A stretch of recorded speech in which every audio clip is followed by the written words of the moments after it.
ear, right? Because there's something inherently evil, I think, about breasts. There's something inherently wicked about them, and they seem to cause impure thoughts. And so, of course, we would want women to keep them under lock and key. So we've developed a restraint system for them, luckily. Okay, so what we have is this. Breasts are composed of, they're basically a modified sweat gland. What do? They produce food. That's so magical. You can produce food with a modified sweat gland. And they're designed in such a way, whether they're small or large, that they are supposed to move when a person walks, right? I know that's like completely illogical today, the idea that breasts would be able to move. Especially like in LA where they look like this. And they're completely still all the time. They move like rigidly. They're like hard. Yeah, no, they're really, I get this, they're supposed to move. And kind of what happens is they move in a circular rhythm. Right? They jiggle, they move. Well, you would want that because they're full of lymphatic tissue. And because they hang off the body, which means they're kind of like a bag of fluid. And that bag of fluid is off the body, and gravity would kind of cause the fluid to pool in those. That's common sense, right? I know, again, this is not, 12 years of education, you can miss this one, but it's kind of like fluid would pool in there. So what you need is some movement to constantly circulate lymph out of the body. What you wouldn't want to do is feed it a whole bunch of toxic material and have that gravitationally feed down into the fluid. That would make sense, right? Because fluids, when they stop moving, they get swampy, they become a bog, they mold, they mildew, it gets funky, you get stinky, you get the sulfur smell, and the cattails start growing, right? And when water keeps moving, like if we had a swamp and we dug out another end and got the water flowing, before you know it, it's a clean brook, and the trees grow back and things become healthy, right? Fluids are like that. That's fluid dynamics. So if the breasts keep moving, the fluid never gets stagnant. But if we lock them up,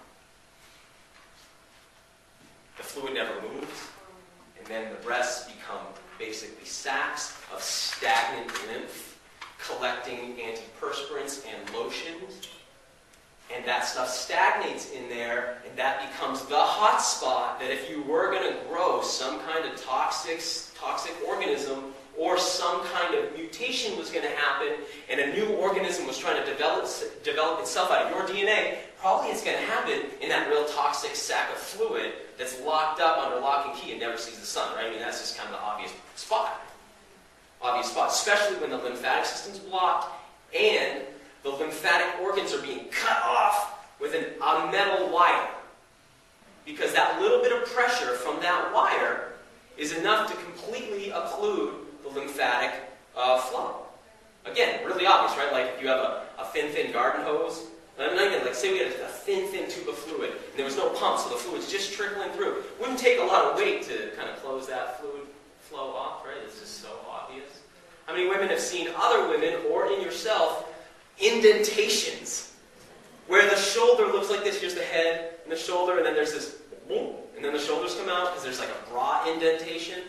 Or you get the permanent lines, or the fat that starts to fold over right there because the way that the bra actually causes that by sucking up inside. I mean, I know I'm a man, so I can't speak fully, and I don't understand the full implications of this, but I mean, I also... Thank you, I can see it. So it would stand to reason that maybe somebody done some research on this. You guys want to hear some numbers? Numbers are fun. I got statistics. Now, there was a book written called Dressed to Kill. And please don't read the Wikipedia on it. Written by the medical establishment. Medical establishment loves to write Wikipedia articles on anything alternative, just so you know, because they know that most people aren't going to go past the Wikipedia article when they Google things. So you look up something like an herb that you heard about on the internet. It's like, do you guys know what Wikipedia is? Who doesn't know what Wikipedia is? All right, cool. So you go on there and you look up an herb and it says, oh, reported by hippies to do this, but we all know it doesn't work. That's obviously not written by us, right? So anyway, a husband and wife wrote a book called Dressed to Kill. And what they decided to do was do research on bras. Actually, to do research on breast cancer, and what they turned up as bras. The medical establishment has come back and said, well, your statistics aren't right because you didn't do double-blind studies and blah, blah. You didn't do studies that basically never come back with results. And we don't like results that are conclusive because then we can't continue to use our mammography machines that we actually have to pay monthly fees on because they cost $2 million, and we got to keep the rent of this building up, so we need to keep people coming in constantly who are sick. So they didn't like this book. I like this book.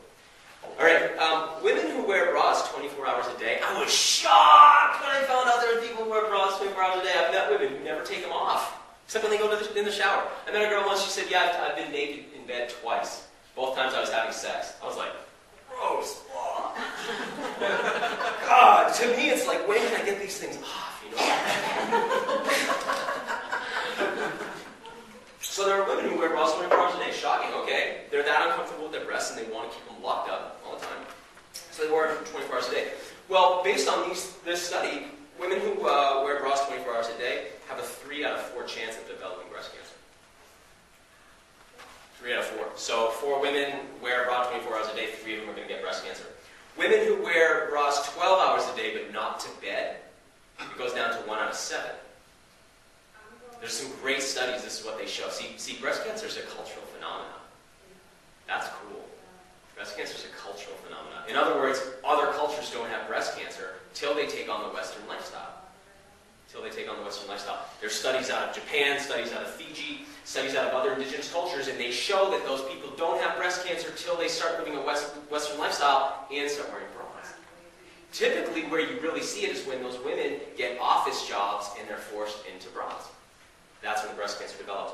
Women who wear bras less than 12 hours a day. 1 out of, what was the last one? 1 out of what? 7. Less than 12 hours, 1 out of 152. Right? Just take these freaking things off a little bit. Just like 12 hours a day? Less than 12 hours a day. So, I'm not up here going like, burn your bras, ladies, and we're going to march on Washington. It's just like, just a little bit less. Because get this, women who rarely to never wear bras, 1 out of 168. So look at that. If it's 1 out of 168 for rare to never, and less than 12 hours a day is 1 out of 152, that means that up to about, a few hours a day, it's a pretty safe zone. Especially if you're clever and you go, hey, maybe I'll switch to a different type of bra, like something maybe with more of like a sports type of bra that doesn't have metal wires in it. And maybe one that's not made out of like styrofoam, that is a fat-soluble petrochemical that absorbs into my lymphatic organ and then therefore fills my breast up. But instead I'll go with something made of cotton. This stuff's kind of obvious, but... so anyway, wearing bras, this is how the numbers work out. Wearing bras is 3 to 4 times, you're 3 to 4 times more likely to develop cancer from wearing a bra than from smoking. It's shocking. I think that's valuable information, personally. Okay, so then what happens, right? You go get the mammography, where I believe you, again, I'm a man, but I believe you place your breast into some kind of radiation-producing device. Yeah, like you put yourself in some kind of medieval torture device that subjects your... Oh, a vice? Does it go both ways? Okay, so it's like a 360 plan. Okay, so you place your breast inside this thing, and then they subject it to what? Well, they just don't do that, but they squish it flat. Okay, because we would want to flatten it out. If we wanted to evenly radiate all the cells in there, we would probably want to flatten more like a pancake. So, okay, so then we... And I forget, radiation causes what again? Cancer? I mean, just seems strange. They work in an auto place, right? And you're trying to do auto work on people's cars. So you send out these flyers, free oil change, right? And you know that oil change is going to cost you, whatever, $4 per oil change that you do, or $10 or whatever. People come in for their free oil change, and then you go through their car, and usually you can find $2, $3, $4, or more, $100 worth of stuff that needs to be done, right? Similarly, free breast exams, right at the hospital. How often they run that campaign? Why? Because imagine you know what your mortgage is, right? Imagine a mortgage on the hospital. These are private, right? These places are private institutions, right? They're not like, they need to raise money. These machines they bring in, they're not cheap. The salaries they pay, those aren't cheap. So just run the numbers for a second. They got a baseline amount of money they need to bring in. So just like I know a guy who's a service tech or whatever, service manager, and he brings people in for free oil changes and then finds a couple $100 worth of stuff that needs to happen in their car. Real similar. Women, come in, free breast exams, free radiation therapy for your breast. And then